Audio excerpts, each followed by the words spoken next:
আসসালামু আলাইকুম সবাইকে। এনিটাইম স্কুল এন্ড কলেজের পক্ষ থেকে সবাইকে জানাই আন্তরিক শুভেচ্ছা এবং অভিনন্দন।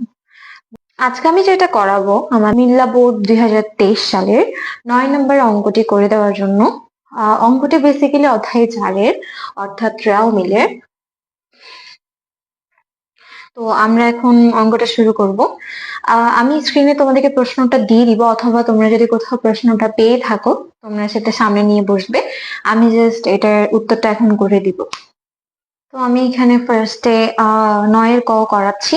সেটা হচ্ছে নীতিগত ও বাদ পড়ার ভুলের পরিমাণ নির্ণয়। তো এই ক্ষেত্রে তোমরা ঘরটা করে নিতে পারো, আমি ঘর ছাড়া দেখাচ্ছি। আর কতে তেমন একটা ম্যান্ডেটরি না ক এর মধ্যে ঘর করা, তাও যদি করতে পারো তাহলে বেটার হয়। তাহলে আমাদেরকে বলা হয়েছে 9-এর কতে নীতিগত বাদ পড়ার ভুলের পরিমাণ নির্ণয় করতে। তাহলে আমরা লিখে নিব যে নীতিগত বাদ পড়ার ভুলের পরিমাণ নির্ণয় করা হলো। তো প্রথমে আমাদের থেকে এভাবে করে লিখতে হবে, মানে লিখতে হবে যে নীতিগত ভুল, এভাবে একটা টপিকের মতো করে নাম দিয়ে আমাদের কলম দিয়ে লিখতে হবে। তাহলে নীতিগত ভুল কোনগুলো? নীতিগত ভুল হচ্ছে যেগুলো আসলে মিলে ধরা পড়ে। এবং নীতিগত ভুল হচ্ছে যে অর্থাৎ তোমার কোনো মূলধন জাতীয় ব্যয়কে তুমি মুনাফা জাতীয় ব্যয়তে লিপিবদ্ধ করে দিয়েছো, অথবা মুনাফা জাতীয় ব্যয়কে মূলধন জাতীয় ব্যয়তে লিপিবদ্ধ করে দিয়েছো। আচ্ছা, বিষয়টা কেমন? ধরো তুমি সব থেকে মূলধন জাতীয় যদি আমি বলি তাহলে ব্যয়টা হচ্ছে অফিস সরঞ্জাম ক্রয়, ঠিক আছে। তো মুনাফা জাতীয় ব্যয় হচ্ছে মজুরি প্রদান, ঠিক আছে। এক্ষেত্রে তুমি যদি অফিস সরঞ্জামের টাকা মজুরিতে লিখে দাও আর মজুরির টাকা অফিস সরঞ্জামে লিখে দাও, তখন সেটাকে বলা হয় নীতিগত ভুল।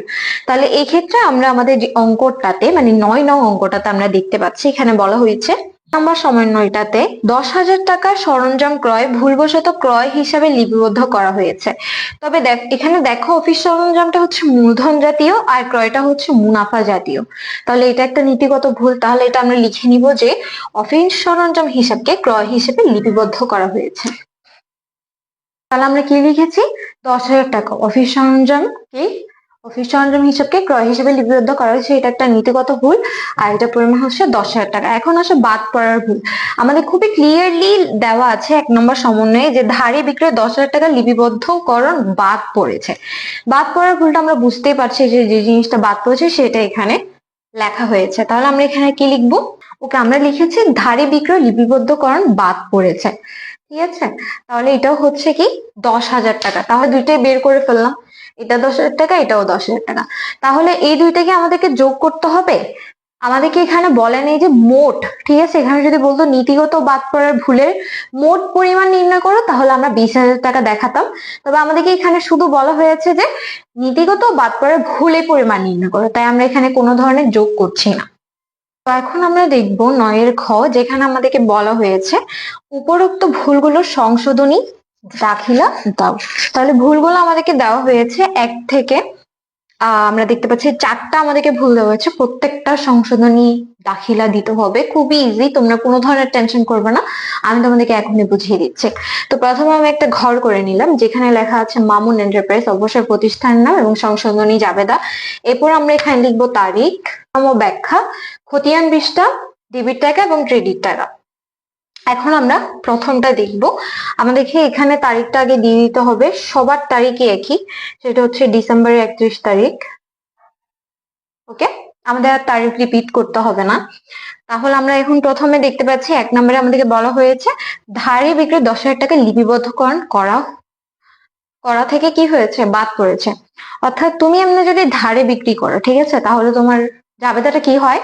প্রাপ্য হিসাব ডেবিট হয় এবং বিক্রয় হিসাব ক্রেডিট হয়, যেটা আমরা আসলে জাবেদাতে লিখি নাই। তাহলে আমরা সেটা এখন লিখবো। আমরা কি দেখতে পাচ্ছি? আমরা সেটাই করেছি যেটা আসলে বাদ পড়েছিল। প্রাপ্য হিসাব ডেবিট, বিক্রয় হিসাব ক্রেডিট। আমরা এখানে লিখেছি অলিখিত ধারে বিক্রয় হিসাব ভুক্ত করা হলো, ডেবিট দিকে 10,000 টাকা, ক্রেডিট দিকে 10,000 টাকা, যেহেতু প্রাপ্য হিসাব ডেবিট এবং বিক্রয় হিসাব ক্রেডিট। ওকে, সেকেন্ড। ওকে, 2 নম্বরে আমাদেরকে কি বলা হয়েছে দেখো, মজুরি প্রদান 5,000 ভুলবশত মজুরি হিসাবে ক্রেডিট করা হয়েছে। ওকে, এখানে কিন্তু একটা টাকার হিসাবও আছে, যেহেতু এটা লেখার ভুল হয়েছে তাই এখানে কিন্তু আমাদের টাকার হিসাবও করতে হবে। দেখো মজুরি একটা নিজেই ব্যয় এবং মজুরি প্রদানও একটা কিন্তু ব্যয়। তাহলে আমরা দেখতেছি যে ব্যয় কিন্তু দুই জায়গায় ভুল হয়েছে, অর্থাৎ মজুরি ব্যয় যেটা সেটা 5,000 টাকা এবং মজুরি যে প্রদান করা হয়েছে সেটারও 5,000 টাকা। তাহলে এখানে টোটাল কত টাকা ভুল হয়েছে আমাদের? অবশ্যই 10,000 টাকা। তাহলে এখানে কিন্তু তোমরা 5,000 দিলে হবে না, এখানে তোমাদেরকে 10,000 দিতে হবে, কারণ দুইটাই কিন্তু ব্যয় এবং মজুরিতে যেহেতু লেখা হয়নি 5,000 টাকা এবং মজুরি একটা ব্যয়, তো দুই দিকেই কিন্তু আমাদের জিনিসটা ভুল হচ্ছে। প্রথম আমরা মজুরির ব্যয়টাকে ঠিক করছি এবং মজুরি প্রদানটাকেও ঠিক করছি, তাহলে অবশ্যই এখানে কি হবে? 5,000 10,000 টাকা হবে। এখানে মজুরি হিসাব ডেবিট এবং অনিশ্চিত হিসাব ক্রেডিট। আমাদের অনিশ্চিত হিসাব আনতে হবে, যেহেতু এখানে আমাদের কি মজুরি হিসাব যেহেতু একটা ব্যয় এবং মজুরি প্রদানও একটা ব্যয়, তাহলে এখানে একটা অনিশ্চিত হিসাব আসবে, কারণ এই যে মজুরি ওইটা কিন্তু আর কোনো কি আর কোনো হিসাবকে কিন্তু প্রভাবিত করছে না, তাই আমাদেরকে এখানে অনিশ্চিত হিসাব দিতে হবে। তাহলে অনিশ্চিত হিসাবের ক্ষেত্রে আমাদের এখানে 5,000 ইন্টু 2 দিতে হবে, অর্থাৎ আমি তোমাদেরকে আগেই বুঝিয়েছি কেন 10,000 টাকা হচ্ছে। ওকে, ব্যাখ্যাগুলো আমি মুখে বলে দিচ্ছি, ব্যাখ্যায় লিখবে মজুরি হিসাব ক্রেডিট করার ভুল সংশোধন করা হলো। মজুরি হিসাব ক্রেডিট করার ভুল সংশোধন করা হলো। তাহলে এটা হচ্ছে ব্যাখ্যা, তোমরা এখানে দিয়ে দিবে।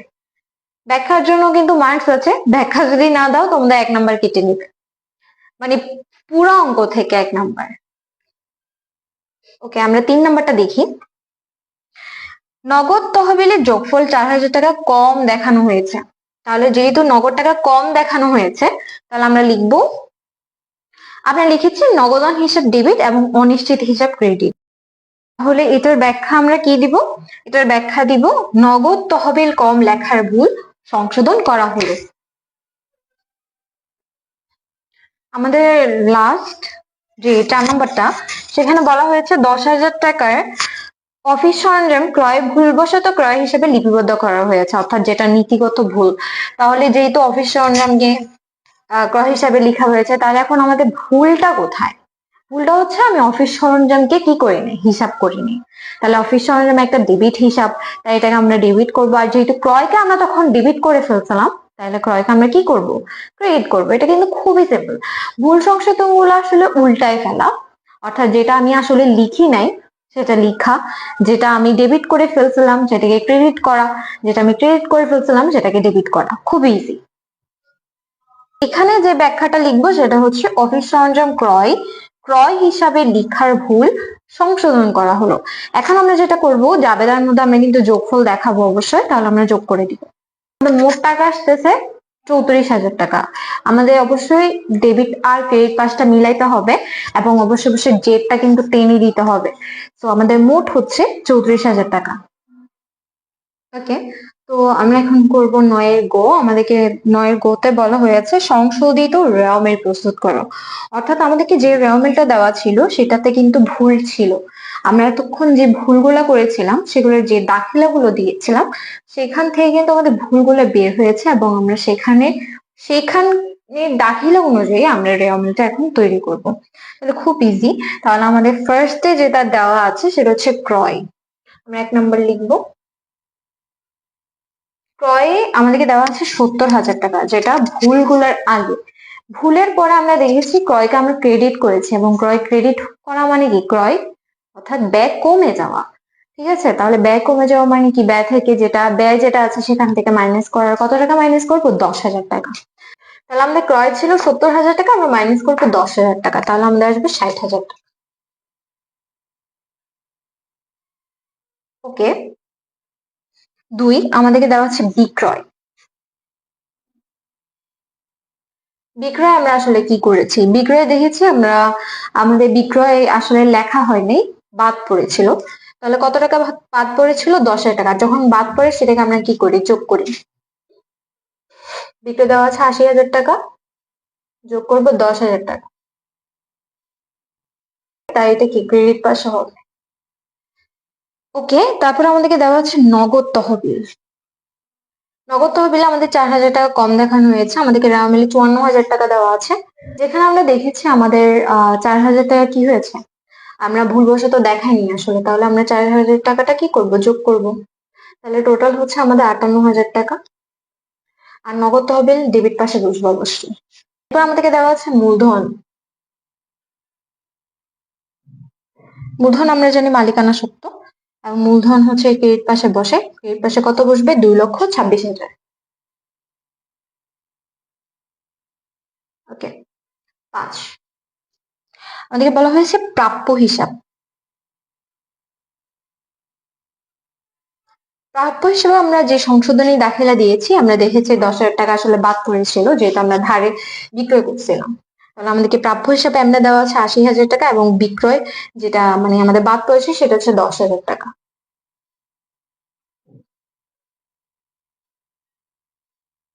আর প্রাপ্য হিসাব অবশ্যই ডেবিট পাশেই বসবে। 6, আমাদেরকে বলা হয়েছে প্রদেয় হিসাব।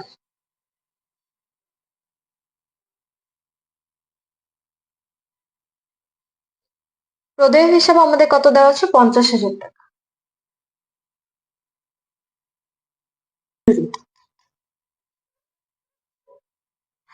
মজুরিতে আমরা ভুল সংশোধনীটা কি দিয়েছিলাম? টাকা, যেটা রেওয়া মিলে দেওয়া আছে, এবং 10,000 টাকা যেটা আমরা কিন্তু সংশোধন করেছিলাম। তবে এটা আমরা কি করব? যোগ করব, যেহেতু এটা মজুরিতে কি কম দেখানো হয়েছিল। তাহলে টোটাল মজুরি যেহেতু একটা ব্যয়, ডেবিট পাশে বসবে।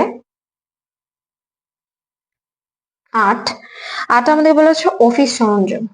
অফিস সরঞ্জামের ক্ষেত্রে আমাদের 10,000 টাকা অফিস সরঞ্জাম বাদ পড়েছিল, তাহলে আমাদেরকে দেওয়া আছে 1,00,000 টাকা, তাহলে আরো 10,000 টাকা, টোটাল 1,10,000 টাকা। অফিস সরঞ্জাম কিন্তু সম্পদ হিসাব, তাই এটা ডেবিট পাশে বসেছে। ওকে, 9 নম্বরে যাওয়ার আগে আমি তোমাদেরকে একটা কথা বলে রাখি, এখন থেকে কিন্তু আমি রেগুলার ভিডিও ছাড়বো। তো তোমরা এখন তোমাদের রিকোয়েস্টেড সবকিছু এখন জানাতে পারো যে তোমাদের আসলে কি প্রয়োজন, তাহলে আমি বুঝতে পারবো যে আমার আসলে কোন ভিডিওটা তোমাদের জন্য গুরুত্বপূর্ণ দিতেই হবে। এছাড়া আমি তোমাদের জন্য আরো নতুন নতুন ভিডিও নিয়ে আসবো, যেহেতু তোমাদের সামনে পরীক্ষা, এসএসসি এইচএসসি দুইজনেরই। তো আমি চেষ্টা করবো তোমাদের জন্য এমন কিছু গুরুত্বপূর্ণ ভিডিও আনার, যাতে করে তোমরা পরীক্ষায় অনেক ভালো রেজাল্ট করতে পারো ইনশাল্লাহ। তো তোমাদের কাজ হচ্ছে যে আমার এই চ্যানেলকে সাবস্ক্রাইব করে রাখা এবং বেল আইকন প্রেস করে রাখা, যাতে যে কোনো সময় ভিডিও দিতে পারো এবং তুমি চটজলদি করে সেই ভিডিওটা দেখে নিতে পারো। তো সাবস্ক্রাইব টু মাই চ্যানেল। 9, প্রাপ্ত কমিশন।